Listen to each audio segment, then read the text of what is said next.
السلام علیکم دوستو، قرآن اللہ کی طرف سے بھیجا گیا انسانوں کے لیے آخری پیغام ہے اور اس کے بعد قیامت آئے گی اور کائنات کا خاتمہ ہوگا۔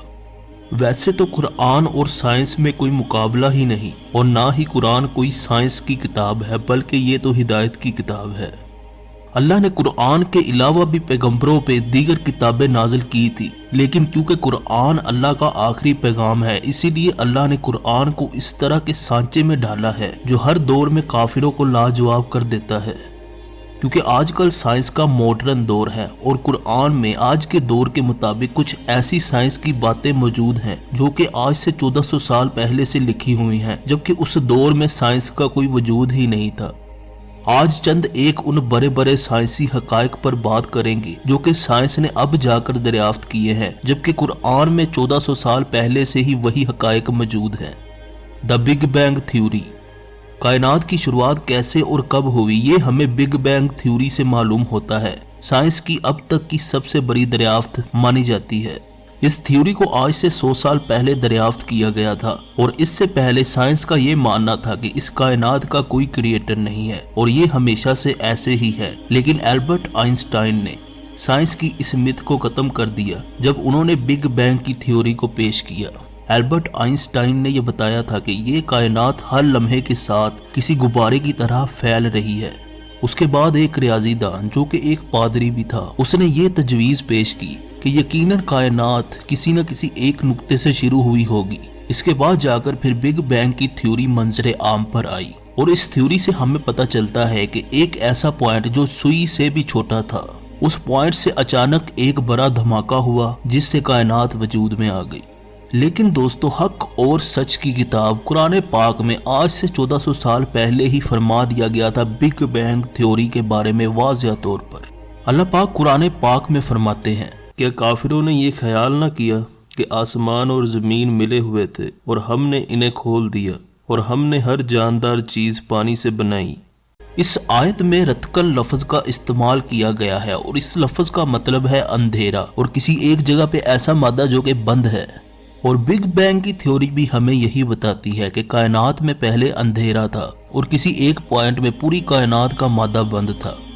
دا بگ کرنچ تھیوری، دوستو جس طرح بگ بینگ تھیوری ہمیں کائنات کے آغاز کا پتہ دیتی ہے، اسی طرح بگ کرنچ تھیوری ہمیں کائنات کے اختتام کا پتہ دیتی ہے۔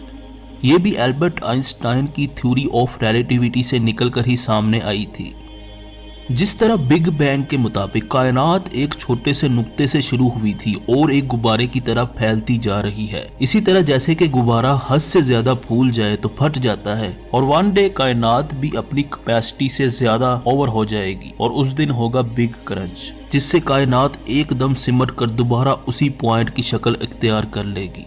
جیسا کہ اللہ پاک قرآن پاک میں فرماتے ہیں، اس دن ہم ساری کائنات کو اس طرح لپیٹ دیں گے جیسے لکھے ہوئے کاغذات کو لپیٹا جاتا ہے۔ دوستو میرے خیال سے اس آیت کو واضح کرنے کی ضرورت نہیں ہے، کیونکہ یہ بہت واضح طور پر بتا رہی ہے کہ بگ کرنچ کیسے ہوگا۔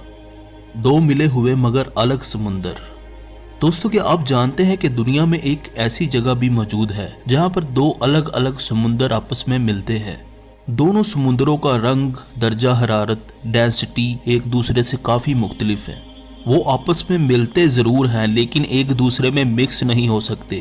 ایک سمندر کا پانی دوسرے میں نہیں جا سکتا اور دوسرے سمندر کا پانی پہلے میں نہیں آ سکتا۔ ان دو سمندروں کو ابھی کچھ سال پہلے ہی دریافت کیا گیا ہے، جو کہ گلف آف الاسکا میں واقع ہے۔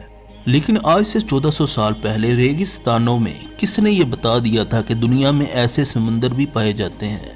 اللہ تعالیٰ قرآن میں فرماتے ہیں، اس نے دو سمندر بنائے جو ملے ہوئے ہیں، ان دونوں میں ایک آر ہے کہ وہ ایک دوسرے کی طرف بڑھ نہیں سکتے۔ دوستو آج کے ماڈرن دور میں چھوٹے سے چھوٹا بچہ بھی اس بات کو اچھی طرح جانتا ہے کہ یہ زمین گول ہے، لیکن آج سے 500 سال پہلے دنیا کا دانش مند ترین انسان بھی اس دنیا کو فلیٹ سمجھتا تھا۔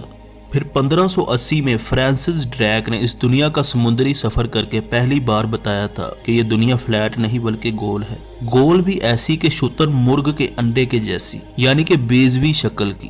لیکن یہ بات تو بڑی وضاحت کے ساتھ اور بڑی باریکی کے ساتھ 1400 سال پہلے ہی اللہ پاک نے قرآن میں فرما دی تھی، اور اس کے بعد ہم نے زمین کو پھیلا دیا۔ دوستو اس آیت میں دہاہا کا لفظ استعمال کیا گیا ہے جس کا مطلب ہے بچھونا، لیکن عربی کی ڈکشنری میں ہی دیان لفظ سے اس کا دوسرا مطلب بھی نکلتا ہے جس کا معنی ہے بیضہ۔ بیضہ اصل میں عربی میں شتر مرغ کے انڈے کو کہتے ہیں۔